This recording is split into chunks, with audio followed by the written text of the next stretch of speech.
एक वक्त का किस्सा है। सन्नाटापुर गांव में मीठे नाम के लड़के ने अपनी बीवी नसीबो कैंची और अपने एक दोस्त कम्मो का गिरोह बनाया हुआ था। वो गांव में मेला लगाते और जब लोग वहां आते तो वो उनका सामान चोरी करते। नसीबो कैंची बड़ी सफाई से औरतों का जेवर चोरी करती। एक दिन वो सब बैठे होते हैं। मीठे, इस बार हमने गांव के लोगों का अच्छा खासा सामान चोरी कर लिया है और किसी को शक भी नहीं हुआ। हाँ मेरे भाई, हम चोरी ही इतनी सफाई से करते हैं तो लोगों को शक कैसे होगा। मीठे, अब हमें कुछ अच्छा प्लान बनाना चाहिए। हमें अब दूसरे गांव जाकर वहाँ के चौधरी से मेला लगाने की इजाजत लेनी चाहिए और इस दफा कोई बड़ा हाथ मारना चाहिए। हाँ मीठे, नसीबो भाभी ठीक बोल रही है। ये काम अब तू कर, नगरपुर के चौधरी से मेला लगाने की इजाजत ले। तुम ठीक कह रहे हो। चौधरी साहब को बटाने वाला काम तो मुझ जैसा ज़हीन इंसान ही कर सकता है। हम कल ही नगरपुर गांव चलेंगे।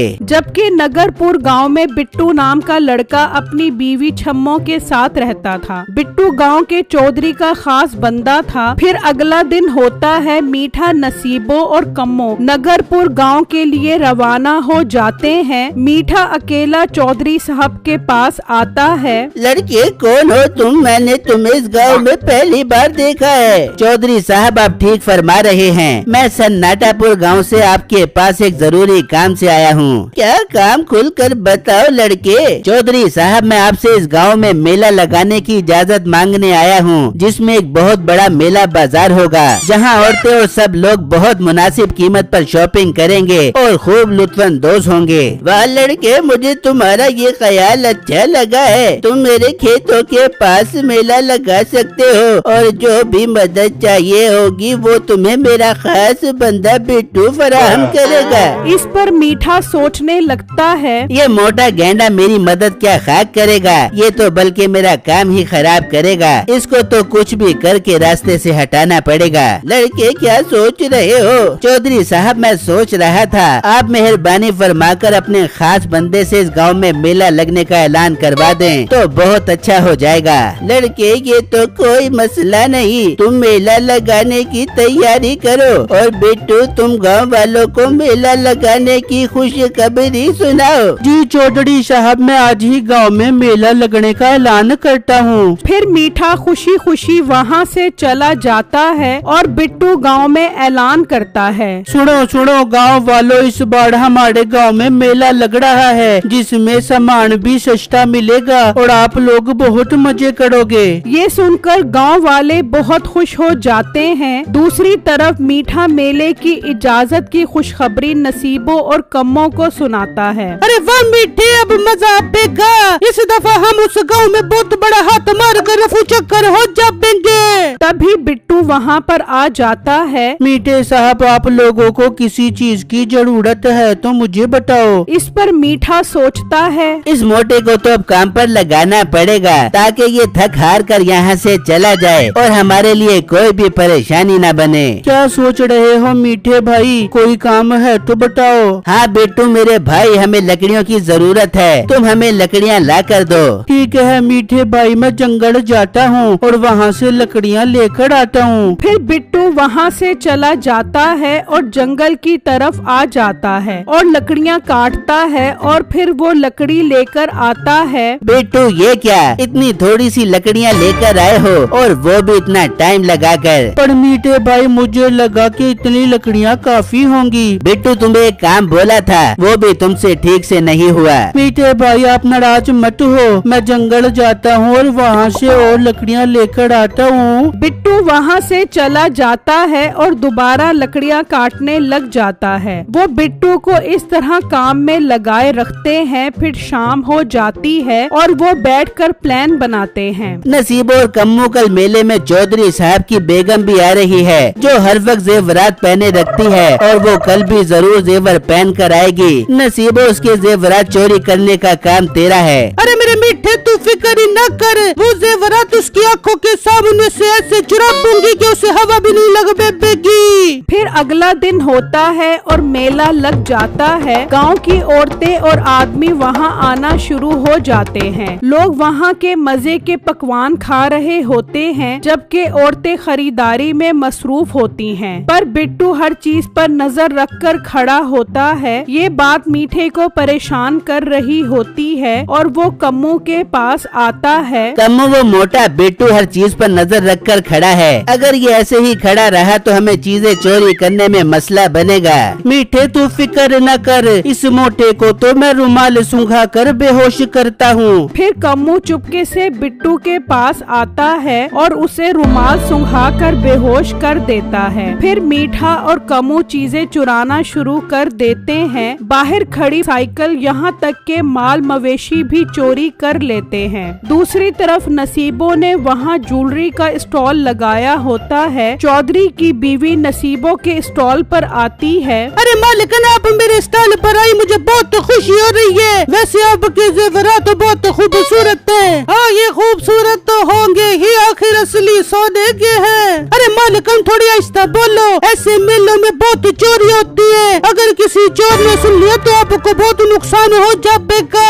हाय, अब मैं क्या करूँ? मैं तो अभी घर भी नहीं जा सकती। मुझसे गलती हो गई, मुझे पहन कर ही नहीं आना चाहिए था। मालिकन, आप एक काम करें, मुझे ये उतार कर दे दे। मैं इनको एक थैली में डाल के आपको दे देती हूँ, फिर आप उसे ले जा बना। फिर वो अपने जेवरात देती है और नसीबों वो जेवर एक थैली में डालती है और बड़ी महारत से थैली बदल कर वैसी थैली उसे देती है। मालिकन, आप थैली में अपने जेवरात चेक कर ले। नहीं, मुझे चेक करने की जरूरत नहीं है। जेवर तो तुमने मेरे सामने ही इस थैली में डाले हैं। नसीबों सोचती है, वाह, ये तो कमाल ही हो गया। शुक्र मीठे ने पहले ऐसे जाली जेवरात बना लिए थे। अब इस मोटी को सारी जिंदगी नहीं पता चल पाएगा कि इसने असली जेवर पहने के नकली। फिर नसीबों असली जेवर की थैली लेकर फरार हो जाती है। फिर शाम होती है, मेला खत्म हो जाता है। लोग अपनी अपनी चीजें गुम होने पर परेशान खड़े होते हैं। तभी बिट्टू को होश आता है। हाय, मैं लुट गया, मेरी मोटरसाइकिल चोरी हो गई।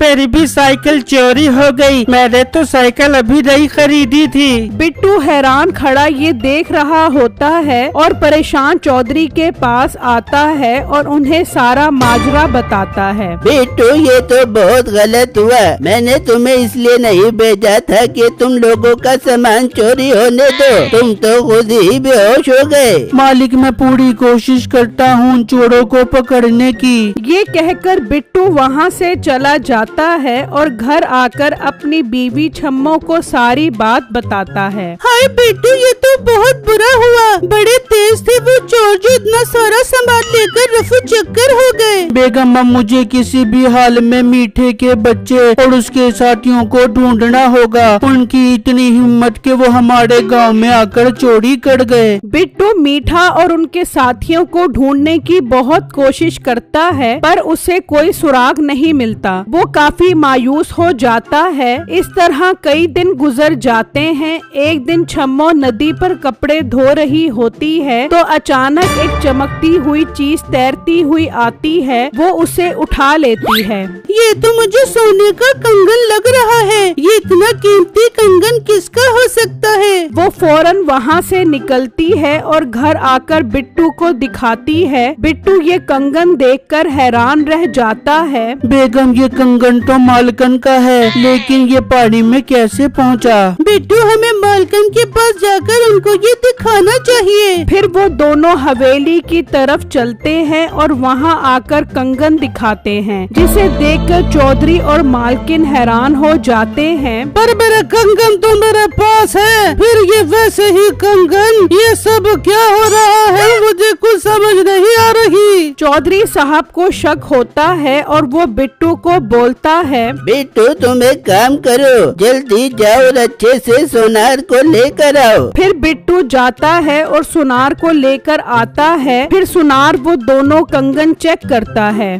चौधरी साहब, मालकन ने जो कंगन पहना था वो नकली है और जो आप लोगों को पानी से मिला है वो एकदम असली है। ये सुनकर सब दंग रह जाते हैं। पर बेगम, तू तो जेवरात हर टाइम पहन कर रखती है, फिर ये कैसे हो गया? फिर वो बताती है कि किस तरह चालाकी से उस औरत ने जेवर बदल दिए थे। मालिक, वो औरत नसीबो मीठे की बीवी थी, पर मालिक और मालकन आप फिक्र न करें, एक सुराख मेरे हाथ लग गया है, मैं जल्दी उन तक पहुंच जाऊंगा। फिर बिट्टू और छम्मो वहाँ से चले जाते हैं और घर आ जाते हैं। बिट्टू जी, इस कंगन की मदद से आप उन चोरों तक कैसे पहुंचेंगे? बेगम, वो कंगन नदी में बहता हुआ आया था, मतलब वो नदी के आसपास ही मौजूद होंगे। फिर रात होती है और बिट्टू उनकी तलाश में निकल जाता है और नदी किनारों से गुजरता हुआ काफी दूर पहुंच जाता है। उसे अचानक एक जगह आग जलती हुई नजर आती है, जबकि दूसरी जानिब मीठा नसीबों को डांट रहा होता है। ओ मोटी नाक वाली औरत, तुझसे कंगन नहीं संभाला गया, तुझे पता भी है वो कितना कीमती था, तूने लाखों का नुकसान करवा दिया।